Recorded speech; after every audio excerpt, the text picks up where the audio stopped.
Okay, and we find Sam the Slayer at the start of this chapter doing what he does best, being scared of stuff. Although, to be fair, our friend Samwell Tarly seems to be terrified of, pretty much everything when it's not a clear and present danger. But you just throw him in the middle of things and he'll find some inexplicable fierce courage in the recesses of his heart and just blindly do the things that no one else would dare do. And I'm not just referring to stabbing one of the others to death. Remember when, at the beginning of this great ranging north, John asked Sam, what's up with you? While we were packing for this expedition, you wouldn't stop yakking and telling everybody who cared to listen how afraid you were and how you would rather stay behind at Castle Black, warm and cozy. And now that we're actually marching north and everyone is scared shitless, what do you know? You seem more at ease than everybody else. Whistling, getting enthused at everything. What's up with that?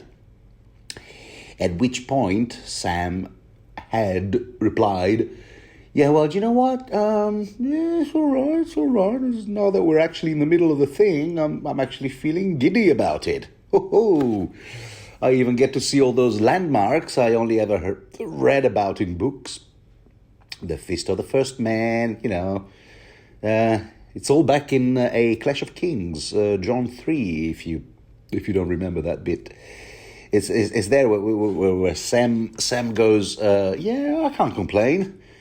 I mean, I'm all wet, but what are you going to do? At least nothing has killed me yet. Now, however, at the start of this chapter, which is Sam 2, in a storm of swords, well, he's back to being scared.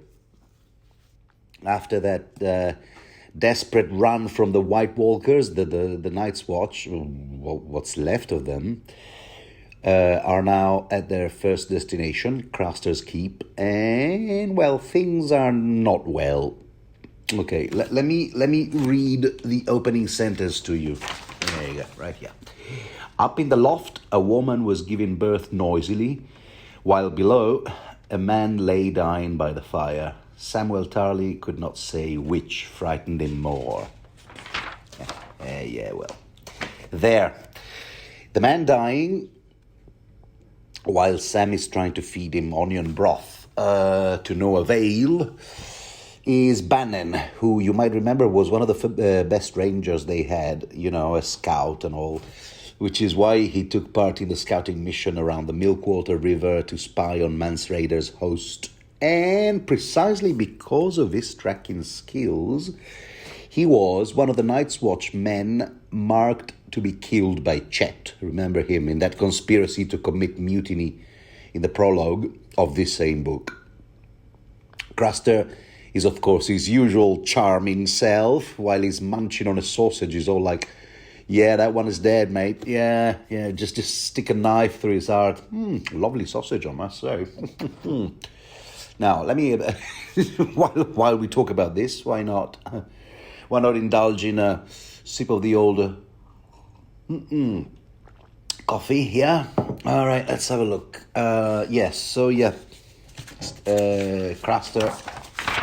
Craster is really not, is really not very supportive, is it? And Giant, real name Bedwick, isn't too happy about this whole thing, particularly Craster's, attitude and comments. So he goes full Samuel L. Jackson on him. He goes, I don't remember asking you a goddamn thing. But truth be told, Bannon is not doing well at all. He's not doing well. Now, we found out that another ranger, some Kedge White-Eye, had to amputate Bannon's wounded foot 9 days ago. But apparently it was too little too late. Hey, what are you going to do? 1,000,000 ways to die in Westeros, isn't it? In fact, other members of the Night's Watch are not faring too well either. And all the healing herbs, things, pharmaceutical products they had, they're lost. Not to mention any Night's Watch who might have had any notion on how to use them, the dosages, the procedures. Anyway, just for the sake of world building, let's take a look at what healing herbs they used to have with them at the feast before they were attacked. Mirish fire, mustard salve. What on earth is that? Ground garlic. Well, okay. At last, something familiar.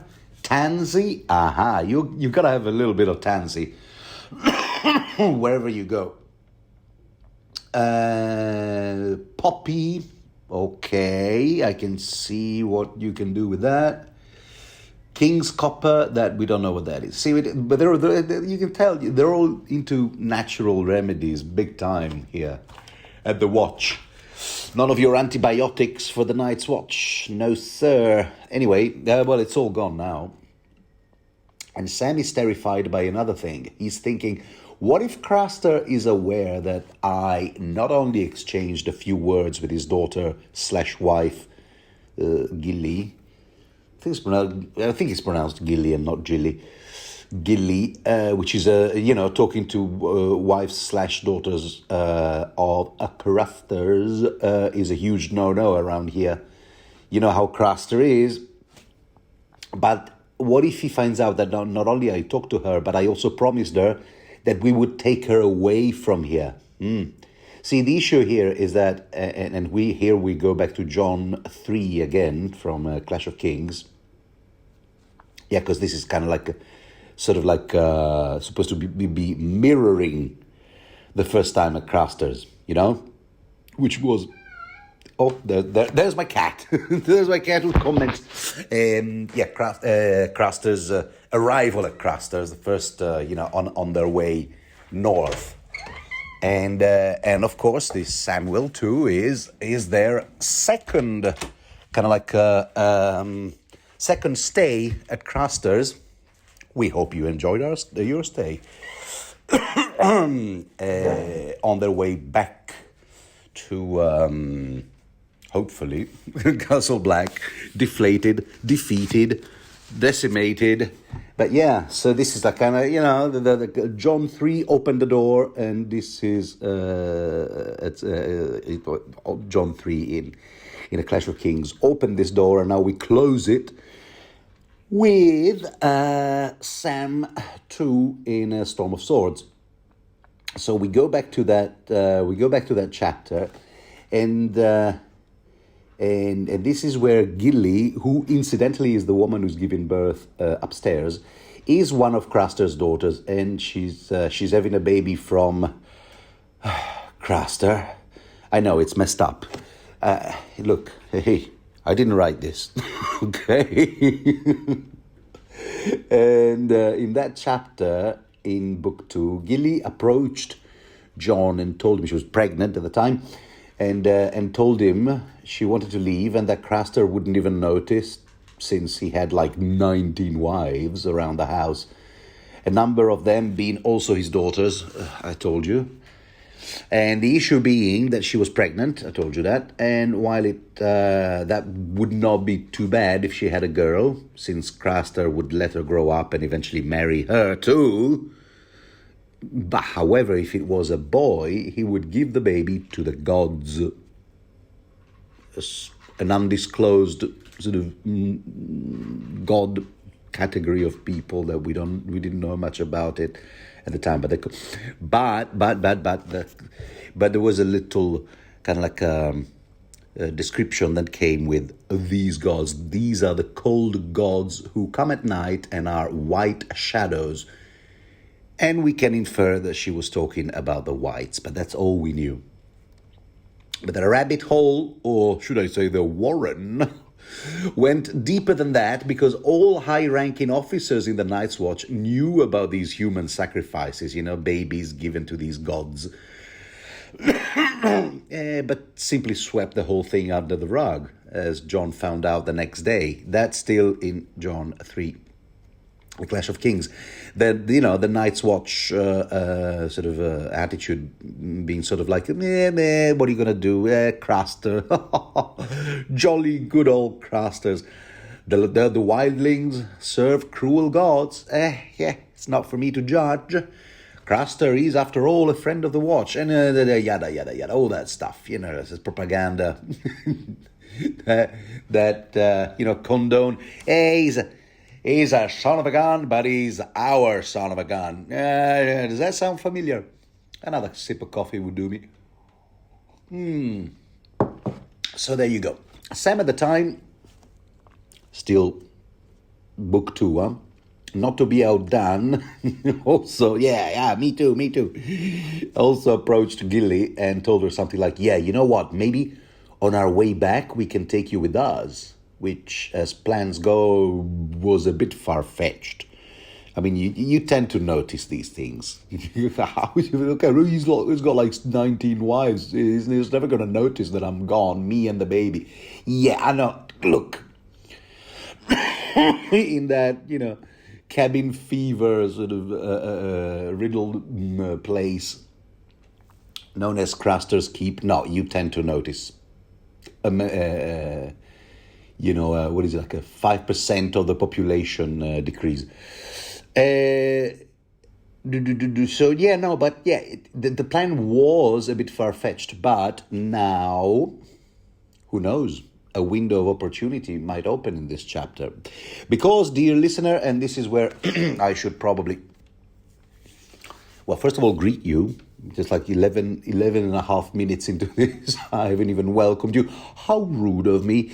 Welcome, dear listener, to my rambling commentaries of Storm of Ice and Fire. A Song of Ice and Fire, thank you. And a bit of housekeeping. My rule: no spoilers here. In this series, I will only be looking back and not forwards or ahead.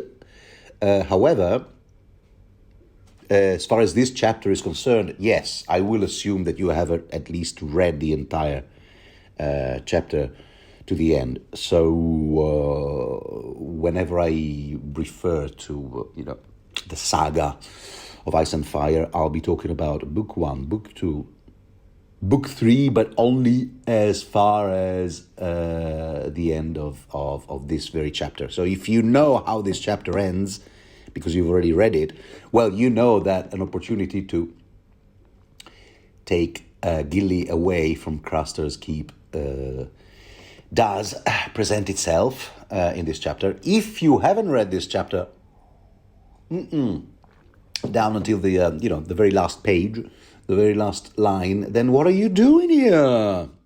Go and read it and enjoy it. All sorts of things are happening in the meantime. So yes, and I you know what, while I'm still housekeeping, I might even make a few references to the book, the World of Ice and Fire, but sparingly, because I think that if I really want to keep this whole thing this commentary spoiler free, it's best if I only stick to the books that were available to the reader at the time when this novel, The Storm of Ice and Fire, was published, which would rule out the World of Ice and Fire.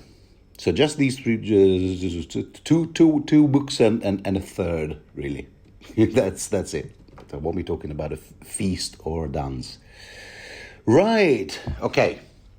Long, but I felt unnecessary. Sort of like, oh, will you leave us alone? Right. Okay. Yes. Anyway. Craster. Yes. Craster. I never get tired of talking about Craster. Supportive as always. He threatens violence against Gilly, because let's not forget. Okay, we're back in the present time now. Huh? Okay, before we move on, so we find Craster a little annoyed at the fact that Gilly, while giving birth, medieval style, no C-section for her, she screams of pain, and Craster just is supportive as always, and just shouts a few words in her direction, threatening violence against her unless she stops screaming. While the members of the Night's Watch do what they do best when Craster is concerned. See no evil, hear no evil, His roof, his rules, Craster is a friend of the Watch, is a friend to the Watch, blah, blah, blah. Yeah, I told you. Yeah. I don't know if you can hear this thumping, but it's the cat. The cat is being really pissy and annoying. You know what they do when they sit there, they lie right behind the computer.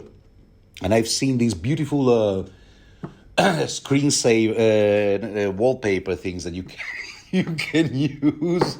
So you can sort of like imagine the rest of you when only the head of a cat is sticking out of from behind the monitor, and then you provide the rest of the body like a mermaid or a model or some sexy or I don't know or dangerous felines. Why am I getting so distracted? Sorry, guys. Okay, so anyway, his roof, his rules. It's Craster. Hey, what are you gonna do? He's a bit of he's an adorable, grumpy old man. But Samwell, after the umpteenth insult from Craster, which skillfully the latter manages to direct at both Sam and the women under his roof. Something about a sow giving birth to little piglets. And he wasn't as noisy as Gilly, and he wasn't as fat as Sam. I think that's something like that he says. Sam just can't take it anymore. So he stops trying to feed onion broth to Bannon, and he just goes out for a walk while thinking, some godly man indeed. Oh, yeah, that's right, because Craster keeps going on about how he's a godly man and everyone should get right with the gods and yada, yada, yada. But we know what gods he's talking about, huh? Anyway, while Sam is out there, thinking all that stuff and praying that Gilly's baby will turn out to be a girl, he has a look around, checking out the Night's Watch guys, doing Night's Watch stuff, such as moving through the horse lines, feeding and watering the remaining garrons, skinning and butchering the animals deemed too weak to go on, doing a bit of target practice. The best archer of them all being this Ulmer, who apparently used to be a member of a colourful gang of outlaws known as the Kingswood Brothers back in the day. And they're all referring to Sam as Slayer, remember, on account of that time in the previous Samwell POV chapter when he slew one of the others, or Living Dead, as they prefer to be called in their community. Oh, and speaking of preferring to be called this or that, Sam himself would rather not be known as Slayer. A, because he can tell that some of those sworn brothers are using even that nickname sarcastically as an excuse to mock him, because they don't even believe that Samwell could actually slay a zombo, the only witness being Gren. And B, because he'd rather not be associated with badass, heroic notions of fighting and whatnot, because indulging in his favorite pastime, i.e. self-deprecation, he keeps thinking, my father saw me through. I have no right to be alive when so many brave men are dead. Which is a refrain, again. I think that those were the thoughts he was... harboring in the previous POV chapter, Samwell POV chapter, while he was on the run from the others, from the whites. Oh, Sam. I don't deserve to be alive, and blah blah blah. Not again, seriously. Okay, now this thumping, this tail thumping is really annoying me. Sorry, I'm gonna have to evict you. Off you go. We're doing something serious here. Sam is in trouble. Don't you understand?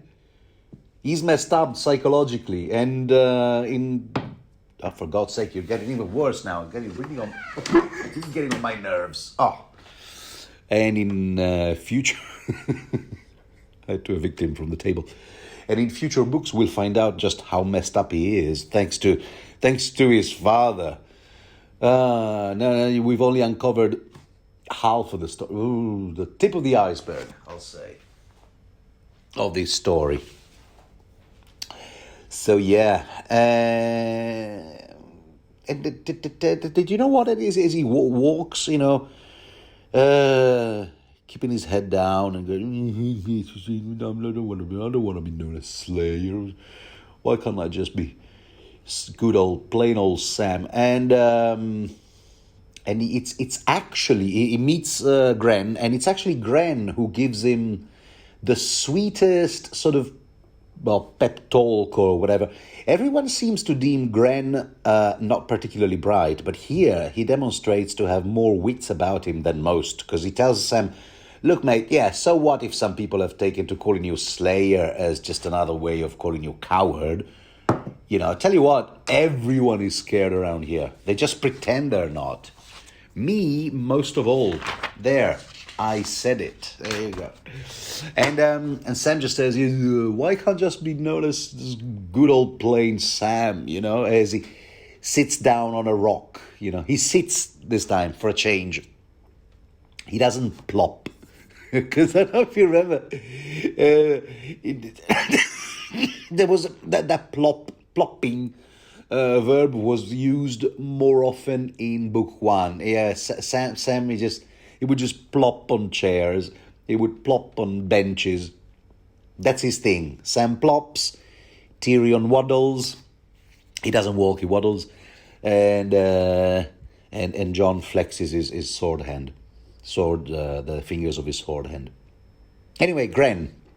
In fact, Gren goes on to admit that in the early days at Castle Black, the book one days, the Game of Thrones days, the one person he was scared of was Jon Snow.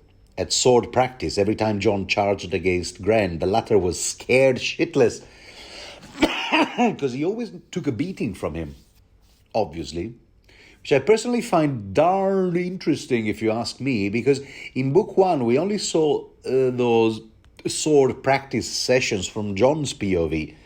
And it was Jon back then who saw all the other opponents as bullies, sent out under orders from Alistair Thorne to kick the shit out of Jon, And it was only that, Donald Noy, the armorer, isn't he? I love that character, who put a stop to all that hostility, animosity. Taking Jon aside and patiently explaining to him, look, mate, you got to stop complaining and start check your privileges, man. Check your privileges, because you keep going on about how everybody hates you and this and that, and yet you're better than everyone else at this sword thing. Because you've been practicing every day with castle-forged swords since you were a child. Do you think they don't know that? Do you think they don't know that you're better than them at fencing, shall we call it? Well, no, it's a dueling with swords. Most of them have never even seen a castle-forged sword, let alone training with a fancy master at arms, such as Roderick Cassel. Cassel or Castle? Cassel. I like Cassel. Let's give it a Norman French flavor. So yeah, you, Jon, this was Donald Noy lecturing Jon. You keep complaining of how hard your life has been just because you're an illegitimate son, but you were raised as a perfectly 100% dinkum legitimate son. So you don't see your silver spoon that carried you here. But look around you, mate. Look at all these other guys who ended up here. They didn't end up here, driven by idealism and this and that. Most of them did had to choose between, being beheaded for stealing a chicken and spending the rest of their lives dressed in black, like goths, kids. freezing their asses off. So what I, Donald Noy, say to you, John, is why don't you start giving these boys some advice, which they could certainly use, on techniques and whatnot, instead of antagonizing them. I would do it myself, but I don't have much credibility. I only have one hand. This is still Donald Noy speaking. This whole speech in A Game of Thrones, John 3, was actually rewritten for Tyrion in the HBO TV series. But yeah, the rest is history, because then John took that advice on board, and Gren, Pip, and Ed and Sam now became like these, like a team of amigos. Kind of like the four hobbits, really. You've got a Pip, you've got a Sam, Gren and John. These are like the four hobbits. It cannot be a coincidence. Georgie boy, very clever. Anyway, the one person the one person who did believe and still does believe Sam's account of how he whacked one of the others is the old bear, Lord Commander Mormont, who listened very attentively and asked to see that famous cache of obsidian weapons. So we finally find out how those weapons were shared and distributed. We're talking about that bundle, the package, the parcel that John found buried at the foot of the fist of the first man. I know, foot of the fist, foot attached to a fist, it does sound like reanimate or, just stick an eyeball, like in the middle. Anyway, back in A Clash of Kings, John 4, it was actually Ghost who found something interesting while, digging furiously. Let me read the passage to you. I got it here on this other, set of notes. Whatever was here had been buried recently. John brushed the loose soil away to reveal a rounded bundle, perhaps 2 feet across. A length of frayed rope bound the bundle together. John unsheathed his dagger and cut it, groped for the edges of the cloth and pulled. And I'm a rubbish reader. The bundle turned and its contents spilled out onto the ground, glittering dark and bright. He saw a dozen knives, leaf-shaped spearheads, leaf-shaped, kind of like elvish, right? Numerous arrowheads. John picked up a dagger blade, featherlight and shiny black, hiltless, dragon glass, what the maesters call obsidian. So John recognized the material. That's interesting.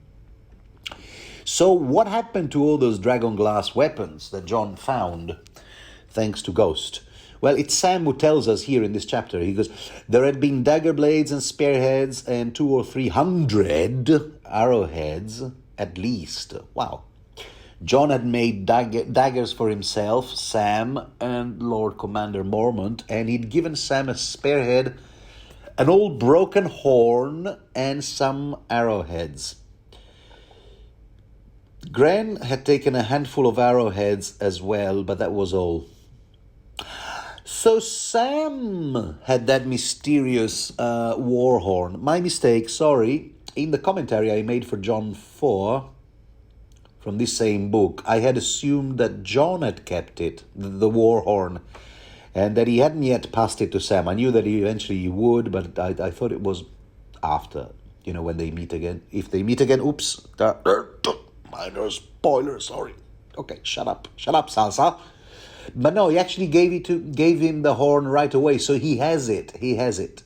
As in, there, Sam, take this. You seem to have a better knack at music than I do. Is that horn important? Maybe. I don't know. But some people in the readers' community do seem to think that horn, as unassuming as it is, might turn up to be the horn of Joramun, or the horn of winter, capable of bringing down the wall itself if blown correctly, I suppose. Okay, but never mind. Now, right now we're focusing on the weapons. Where was I? Yeah, okay, so now All they had, this is because the quote continues now, all they had now was Mormont's dagger and the one Sam had given Gren, plus 19 arrows and a tall hardwood spear with a black dragon glass head. The sentries passed the spear along from watch to watch, while Mormont had divided the arrows among his best bowmen. Muttering Bill, Garth, Greyfeather, Ronald Harclay, Sweet Donald Hill, and Alan of Rosby had 3 apiece. And Almer had 4, because he's the best marksman. But even if they made every shaft tell, they'd soon be down to fire arrows like all the rest. They had loosed hundreds of fire arrows on the fist, yet still the whites kept coming. There, long passage, but it gives us a full account of the obsidian weapons now available to the Night's Watch this side of the wall. So Sam is thinking, yeah, not enough, and there's so few of us. So he starts crunching some numbers, because he's good like that. He's good like that. He should study to become a maester, forges his own gold link of his maester's chain. Just saying. So he crunches some numbers, and we're informed that 60 brothers of the Night's Watch made it out of the fist of the first man alive. 60, but only 44 made it to Craster's Keep, of which 3 died of their wounds, and poor Bannon has already got a foot in the grave. So there's this means that there's 16 of the Night's Watch still unaccounted for. And I love how George R. R. Martin leaves these plot windows open to himself so he can bring up characters out of the blue if the story requires it. They disappear for a while, but they're not forgotten. Honestly, and to be honest, I don't remember if one of these 16 guys turns up again at some point. Memory doesn't serve right now. I guess we'll see. And they're debating the nature of these zombie-like creatures. Sam and Gren are still debating it. And this is once again an opportunity for us to check out Samwell's application of the scientific method. Told you. Natural-born maester. Because he's saying to Gren, you reckon the whites only turn up when it's cold, but we really don't want to mix up, cause and effect, mate. Ha ha ha. What if it's the whites that bring the cold? Also, we don't even know if the obsidian weapons, the dagger that I used to kill that creature in the woods will also be effective against these living dead guys. Because are they or are they not just as effective? Because we don't know. There's a distinction, there's a difference to be made, And is this the first time that a character gives us a cold blood, rational distinction between these others, capital O, and these whites who are basically walking dead? The whites, WIGHTS, they're basically living dead, zombies. But the others, let's reacquaint ourselves, dear listener, with the description of that creature that Sam killed in the previous POV chapter. He was sword slim, as in slim as a sword, and milky white, its armor rippling and shifting as it moves, kind of like a snake skin, And its feet weren't even breaking the crust of the new fallen snow. Okay, light as a feather. Meaning, or weightless, possibly. So yeah, that's not one of those zombo a la George Romero. Those are different. And besides, even these whites, these zombies are kind of like faster, slightly fast. But but clunky. It is clumsy. Yeah. In fact, listen to this. Yeah. No, literally, I'm not making this up. The whites had been slow, clumsy things, but this other guy was light as snow on the wind. So there. The whites had been living and breathing people before they became, assimilated. But these others, those who can be killed by obsidian blades, they had never been human to begin with, right? And the point here is that Sam has skills that could be put to great use by the watch, and he doesn't seem to value them, calculating, applying the scientific method, being at times more rational than some high-ranking officers himself. But he doesn't even value those skills. Busy as he is,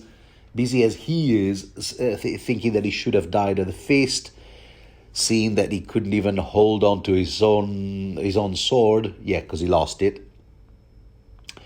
Yeah, mate, but I'll tell you what, Sam. Here, take it from me. If the whole world was exclusively populated by people who can only swing a sword, there wouldn't be a whole lot of scientific progress. Huh? And who would record history? Tending ravens. Okay, no, you didn't do a super efficient job at that either, but you were under attack, Sam, so, I am willing to forgive that part. But at this point, L.C. Mormont, Lord Commander Mormont, enters the scene, announced by his raven, who shouts, "Snow! Snow!" several times. Why do you think this talking raven has chosen that particular word right now? Aside from the fact that they're surrounded by snow. Because I read somewhere that there's a theory out there that Mormont's raven is sort of possessed or remotely controlled, warged, skin-changed, by none other than this three-eyed raven Bran Stark is after in that bizarre quest of his, up north. And that therefore everything this raven says, which usually amounts to a single word, should be monitored, because none of it is random, apparently. I don't know. Let me know if you have more insights. At present, I haven't got a clue as to why Mormont's raven chooses to say snow, and whether it has to do with Jon or simply the landscape around him. So, not sure. But sure enough, here comes Lord Commander Mormont, who appears escorted by old Dywyn and the fox-faced ranger Ronald Harkley. They're riding their horses between the gateposts, one bearing a ram's skull and the other the skull of a bear. The Wild West tropes keep on coming, You can just imagine Craster on a regular day sitting on a porch, waving a rifle at strangers. "Get off my property!" That's right, keep walking. So anyway, so Mormont has been thinking long and hard about this whole dragon glass business. So he goes, "Tarly, oi, Sam, get over here, boy." Because he has questions, you see. And not only that, but he is rethinking the whole concept of the wall, and its purposes and everything. Because at the end of the day, such a massive structure can't have been built just to keep the wildlings out. Which, incidentally, it's doing a crap job at that, because given how many times the wildlings have scaled it, not to mention those who managed to pass through the gorge near Westwatch by the bridge or sail past Eastwatch by the sea. Nah. The wall must have been built to keep the others out, to protect the realm of men, including the wildlings. Yeah. And at this point, Joe Mormont is like one of those guys who have just been doing hard, Class A drugs at a party. He's all like, "I have ideas, man. They've been lying to us. They all have.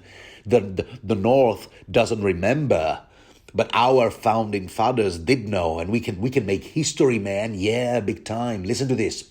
Every sworn brother of the Watch should be equipped with these dragon glass weapons right the minute they take their oaths. Are there any more? And what's with the name anyway? Are they actually made of dragons or by dragons, or what? Answer me, boy, huh?" So Sam is all overwhelmed. He said, "No, sir. The maesters reckon they're volcanic rock type things." Yeah, volcanic, schmolcanic. Can we get more? And where? So Mormont, is really on a roll. He's got all these reforms in mind.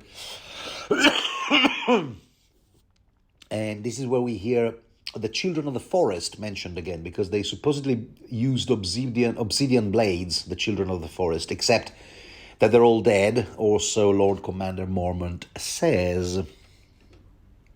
But he's interrupted by the man of the hour, who has just become simultaneously father and grandfather, That's right. Craster is handing cigars all around. Yeah, looking all jolly. Yeah, no, not really. No, no. He announces he now has a son, and that it's time for the Night's Watchmen to emscray. And Mormont, get this, Mormont actually congratulate. What? What? Why? Congratulations, man! You've just become a father, isn't that great? Of a boy. Oh, how jolly!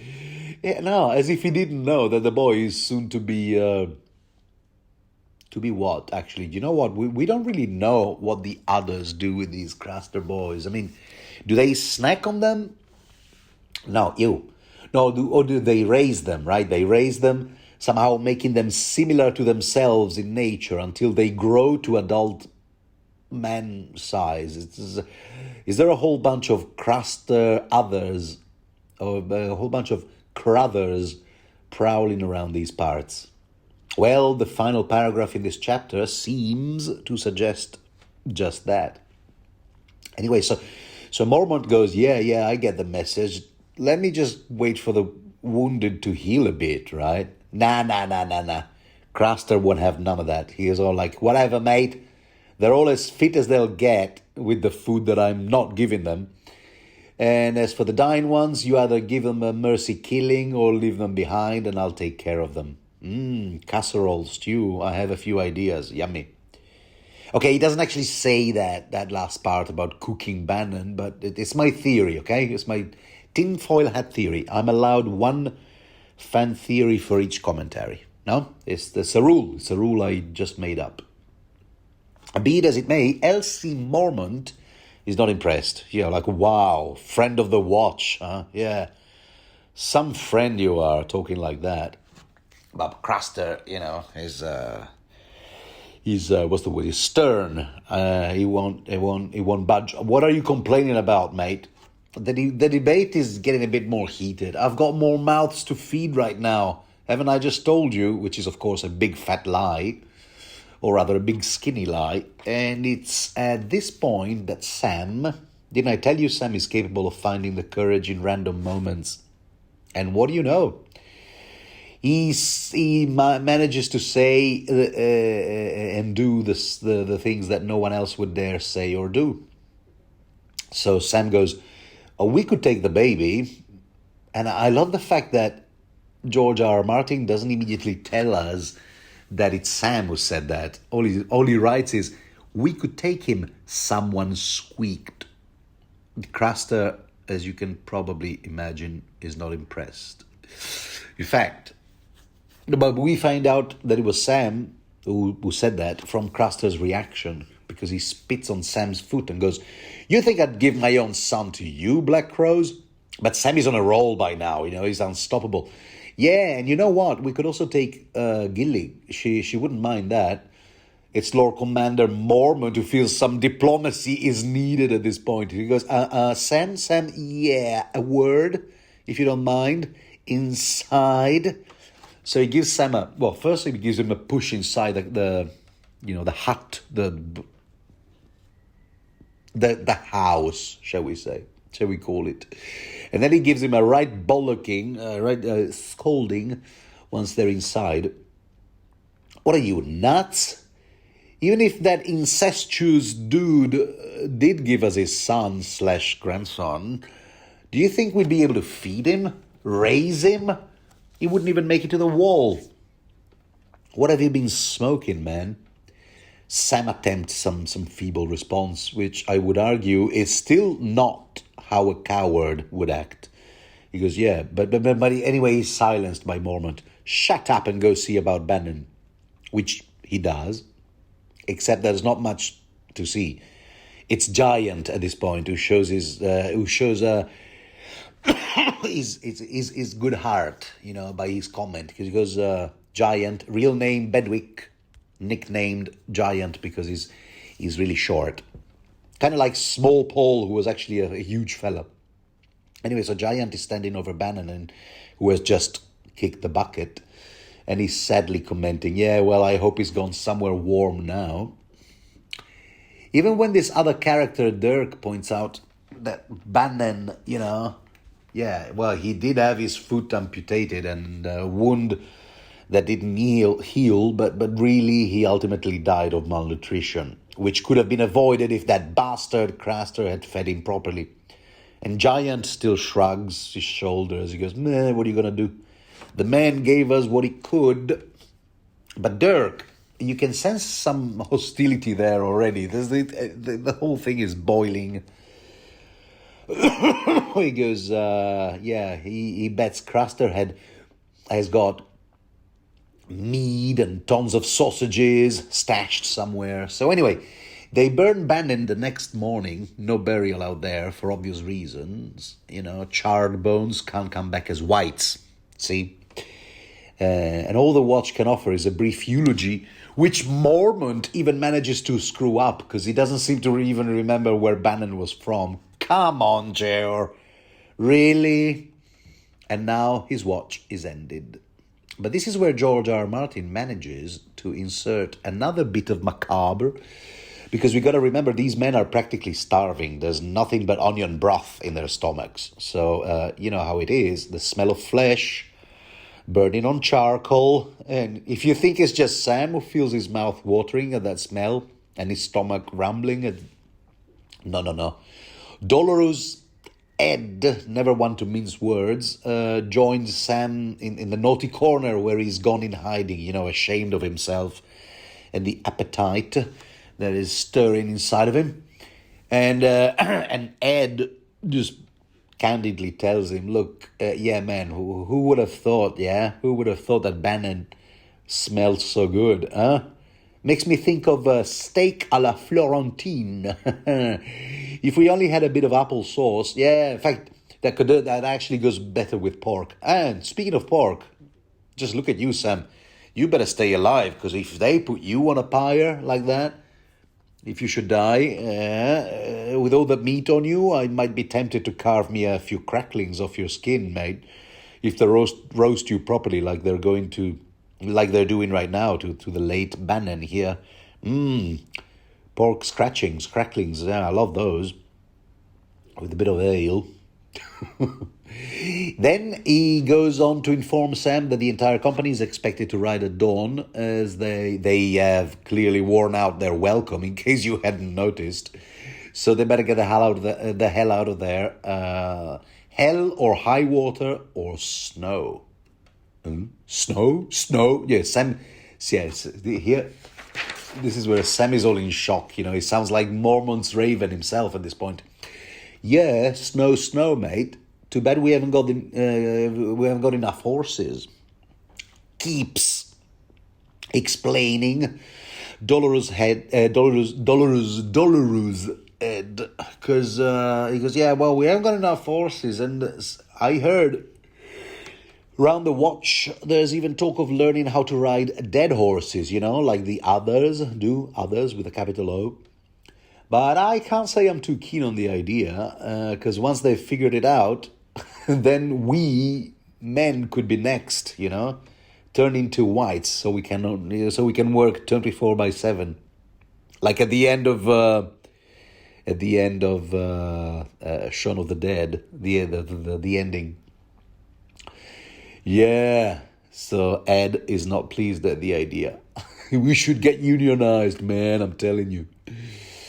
So they go on a bit like that, on all those cheerful topics, and a few hours later, delighted at the prospect that the Night's Watch men are leaving, Craster announces that he'll be throwing them a farewell feast.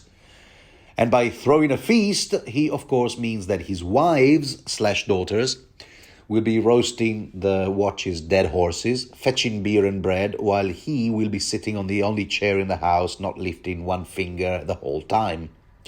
Yeah.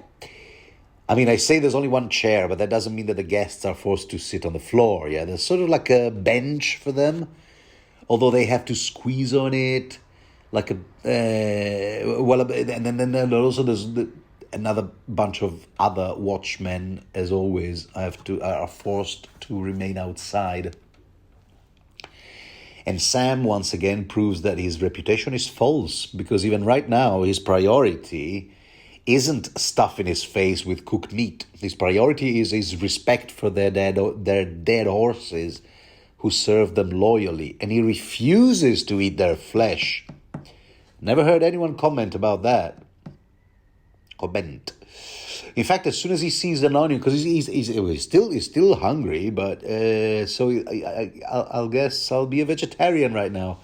So he sees an onion on a platter, he grabs it and swallows it raw, which probably won't improve his breath, I should think, but there you go.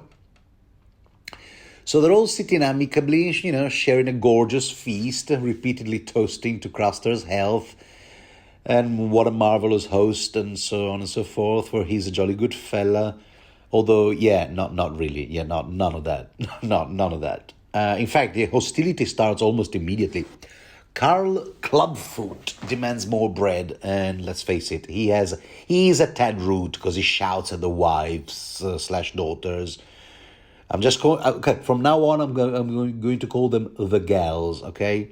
And he goes, "Oh, what are you, stupid woman? We need more bread than that. Come on, Karl, come on, really, chill out. What have they done to you?" So Mormon tries to shut him up. But the reason for all this resentment surfaces right away. There's a consensus among the Night's Watchmen that Craster has been hiding food from his guests. And yeah, that's how trouble always starts, right? Especially in these cabin fever kind of, settings. Did you ever watch a movie titled The Divide from 2011? About a bunch of strangers forced to live together in a nuclear shelter. I'm not going to spoil it for you if you haven't watched it, but and are planning to. But yeah, that whole hiding food from guests is what usually tends to be the inciting, incident, pretext. And this Dirk guy chips in. "I bet you've got a secret cellar. Come on, tell us about your secret cellar." And in A Storm of Swords, the musical, I really can see this scene played out as a choral song, because you have a bunch of characters, that Garth of Old Town also, who just list all the foods they think Craster is hiding. Smoked and salted hams, marmalades and jams. You can totally picture Storm of Swords, the musical, pigs and sheep and goats, barley, corn and oats. They just keep on listing things that they imagine, because they've never actually seen them, that Craster is hiding and storing away. Oh, even imagine that. Even Mormont's Raven chips in. "Did somebody say corn?" Mormont, however, is not too pleased, because he doesn't seem to shut them up. He can't seem to shut them up. What's going on here? In fact, he has to engage in a staring contest with Karl Clubfoot. "Sit your ass down." And Karl just keeps staring. "I said, sit down. You broke my heart, Jelly." Award yourself 5 points if you guessed where that quote is from. And it looks as if Karl Clubfoot is going to shut his mouth and sit down again. But it's at this point that Craster stirs the fire again, and he wants all of those who accused him of hiding food and being mean and stingy, which is Dirk, Clubfoot, and the two guards. Yeah, there's two, one from Old Town and one from Greenaway. And he wants them all out to sleep in the cold and on an empty stomach. And to make his point, he's waving an axe at them. Bad idea, crusty boy. He wants them all out. He waves an axe at them. So insults start flying again. And in the ensuing brawl, it's Dirk who puts an end to it and slashes Craster's throat. The end. Well, not really. Some of the women try to fight back, but by now the mutineers are overpowering everyone else in the room. So the mutiny is on. Now, about this mutiny, we knew all along that this was going to happen. I mean, there was basically like a ticking bomb, because a general malcontent was just waiting for an excuse to explode into a full-blown rebellion. Was already there right from the start. We saw that in the prologue, a mutiny motivated by not wanting to continue the great ranging up north to the Frost Fang. Remember Chet, Smallpole, and these are both dead. Lark, the sister man, we don't yet know what happened to that one. Who else was involved? Sweet Donald Hill. We first heard about it in the mutiny plan back in A Clash of Kings, John 5, you will remember. It's a bit... anyways, so the characters involved in this other plot are different people. Well, because, some of those involved in the original plot died at the feast. I'm not sure about this Garth, which is also confusing because there's two of them, Garth and Garth. Now, what I'm saying is that the mutineers from the first conspiracy, which was well premeditated and took its own time to be hatched and then explained to like a dozen people, and this involved whacking Elsie Mormont, Sam, because Chet really had an axe to grind, with Sam and all the high-ranking officers. These original mutineers don't quite map so neatly onto these other mutineers whose rebellion seems a lot more, impromptu.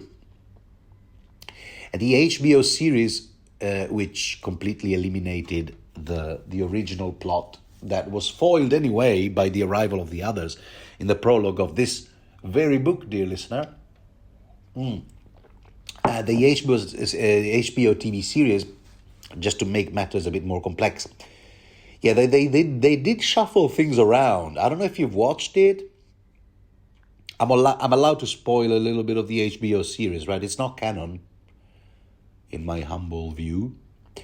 So, first of all, they contrived for Bran, Hodor, Jojen, and Mira to somehow arrive there at Craster's Keep as a full-blown mutiny, And I can't quite remember what happened to the direwolf Summer, who travels with Team Bran. Did the mutineers lock him up? Oh, yeah, because Ghost was also there at Craster's Keep, remember? He never joined Jon in the Great Ranging up north. He stayed at Craster. So, yes, and we know that at this point, Team Bran isn't even near, in the book, Team Bran isn't even near the wall, let alone north of it.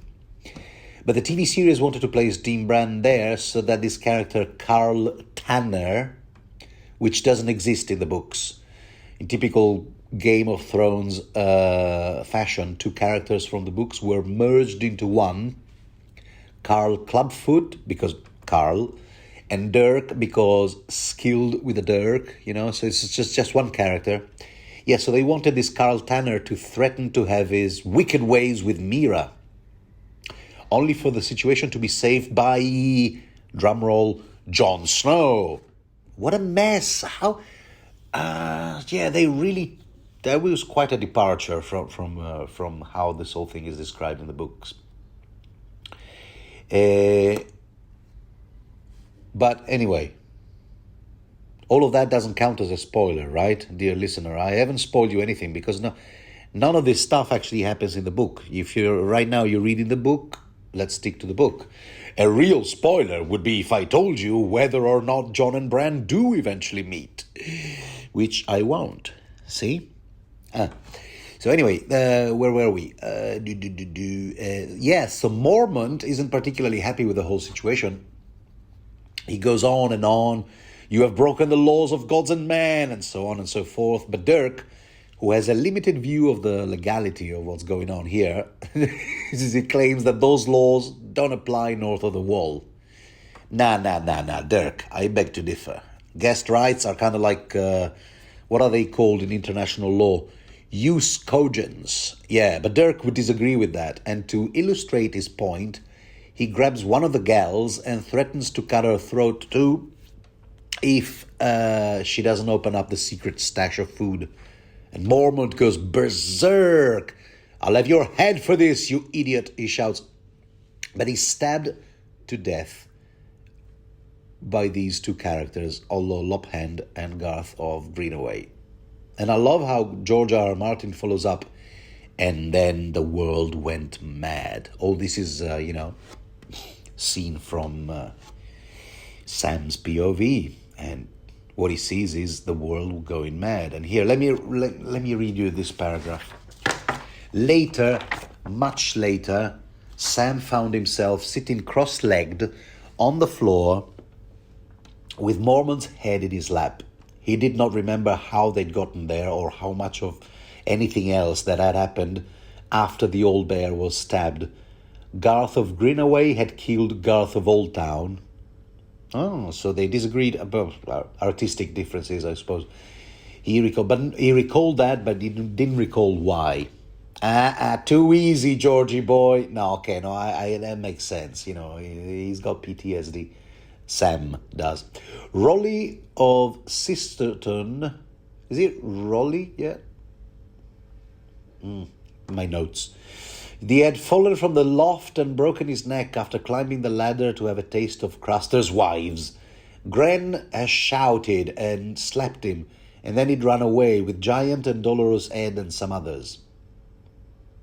Craster still sprawled across Sir Byam, but the wounded knight no longer moaned while he's dead. 4 men in black sat on the bench eating chunks of burned horse meat while Ollo coupled with a weeping woman on the table. Oh my gosh. So that's a nightmare scenario. I will agree with that if that's what you thought.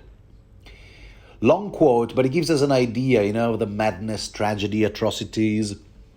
And Sam, who must have passed out at some point, or if not exactly passed out, blanked out, because he doesn't remember bits of it. Yeah, that's it. He has missing time, which you might have noticed is sort of becoming a pattern with Sam.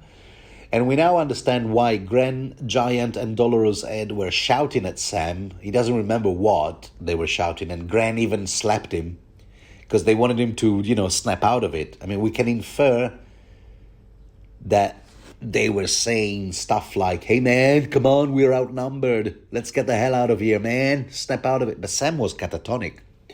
Didn't react, so I guess they fled without him.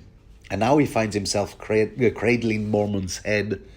Weirdly, all the mutineers aren't even paying attention to either Mormont or Sam. It's all just madness. And they're not even a little bit concerned that those two might get organized and mount a counterattack, And Georg Mormont is all like, Sam, yeah, I'm right here, mate. I can hear you just fine. Okay, so Sam, yep, that's still me. Right, you must tell the tale. Go to Castle Black and tell the tale. The fist of the first man, the wildlings, the others, most especially the others, remember. Make that your main bullet point, yeah? Oh, and the dragon glass, you got to document the whole thing, dude. See, I told you, more and more evidence is piling up, pointing to the fact that Sam should have been a maester. In a future book, we'll find out just why he never got the opportunity to study at the Citadel, although I'm not sure as to whether George R. R. Martin retconned this explanation to explain why that option never occurred to Sam's father, Randall. But anyway, enough of that from me. Anyway, as his last wish, which, I kind of find very moving, Jeor asks Sam to somehow find his son Jorah and tell him that he's forgiven. That for that thing he did, selling poachers he found on his land as slaves, for which Eddard Stark sentenced him, but he preferred to flee. But the Jorah preferred to flee Westeros, and that's where he is at right now in ASOS. He's in ASOS. Yeah, he's with Daenerys, isn't he?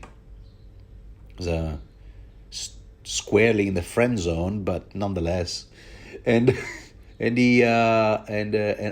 also tell him, if you find my son Jorah, tell him he should take the black. Or so Jeor reckons, which really I don't get, because if Jorah did join the Night's Watch, wouldn't he essentially be exchanging a form of exile for another? Besides, when we last saw him in Daenerys 3, he was doing rather well. His world is much larger than he could ever be on the Night's Watch. He's in Slaver's Bay, okay, that doesn't have a very appealing name, that place, that area, the Gulf. But he's counselor to a self-styled queen or Khaleesi, and now is in charge of an unsullied army which numbers in the thousands, 8,000 in Astapor. Okay, so technically, I mean, the Queen Daenerys is in charge, but he, I mean, she will want some military kind of general to sort of like be the middleman, and so Jorah, I would say his prospects look rather good for now. And while this is happening, with Sam taking on board what, Lord Commander Mormont's final words, and all the while saying he'd rather stay here and that he's not afraid anymore. No, Commander, I want to stay here with you. I'm not afraid anymore, look. And two older gals with Gilly in the middle, cradling her baby, they all enter the frame, telling Sam that yes, he bloody well should be afraid. And remember, in the background, we still have that chaotic scene described earlier, 4 men in black sitting on the bench, eating chunks of burned horse meat, all coupling with a weeping woman on the table, all that chaos, right? And the gals' plan is simple. While the meanest mutineers are upstairs, having their wicked ways with some of the gals, for change, or others are gorging downstairs in the cellar. Aha, see, there was a secret cellar. After all, while those guys are out of sight, this is the ideal moment for Sam to grab Gilly and the baby, hop on the only 2 remaining horses, and leave Craster's Keep forever. Clever gals, huh? We learn they're called Fernie and Daya. Still, Sam is reluctant to leave Jeor Mormont behind, he says as much. But the women, well, all they have to say is simply, just look at the old man now. Just look at him. So he looks. And so his watch is ended. Yeah, Mormont is gone. And it's such a shame because all those reforms Mormont wanted to implement in the watch, equipping everyone with dragon glass weapons, closing ranks with wildlings, possibly, an alliance against the others. Yeah, all those policies have just died with the old bear. One more character to tick off the list. So Sam is all like, where should I take Gilly?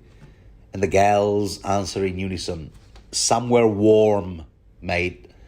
They're like Huey, Dewey, and Louie. No, wait. No, who are those characters? Always speaking in unison or finishing each other's sentences, isn't it? Isn't it like Huey, Dewey, Louie, or Chip and Dale? Anyway, Chip and Dale. These are the 2 older Craster's wives. So the late Mormon, you will remember the late Lord Commander Mormont issuing what would turn out to be his final order of his career as a Lord Commander, said to Sam to go to Castle Black. And but the gals want Sam to take Gilly somewhere warm. I don't know, mate, but that sounds like 2 different destinations to me. We'll see. Meanwhile, we enter a definitely horror territory when Gilly says, take me and the baby, I'll be your wife. Okay, no, that's not the horror part. But it's when one of the older gals says, look, mate, if you don't take the baby, his older brothers will snatch him the way it has been happening for years. See what I mean? That is the horror part. Craster's Keep, picture this, and you tell me. A derelict house in the middle of nowhere, surrounded by fog, the white cold, as they call it, and surrounded by zombies on the prowl, who gradually grow from child to adult size, all the while demanding steady human sacrifices on a regular basis. You tell me that's not a horror trope. And in case Sam is still unclear, the older gal spells it out for him. Craster's sons, those are the ones who will claim the baby. The white cold's rising out there, Crow. I can feel it in my bones. These poor old bones don't lie. They'll be here soon. The suns. You know, all you need now is someone to knock on the door. Yeah. What was it? This is the shortest horror story. You know, the last person on the planet, what was it again? Was alone in the room. There was a knock on the door. Anyway, so yeah, will the others come and snack on the mutineers? Because that could also be a possibility if the other sons, you know, the sons of Craster are coming back. That may well happen. And that would be fun to watch. Delicious. Black crows. Where will Sam go with Gilly and the baby? What awaits him? We will find out soon enough, dear listener, but not right away, because this is where Samwell II from A Storm of Swords ends. Oh, it took me long enough to get to the to the end of this commentary, but thank you for listening and sticking with me this far. If you enjoy this kind of content, don't forget to do all those things that people do under normal circumstances, or not. And I personally look forward to speaking to you again soon. My next chapter being an area POV, and we always like you know, a change of scenery down in the old Riverlands. So until then, all the best to you. Bye.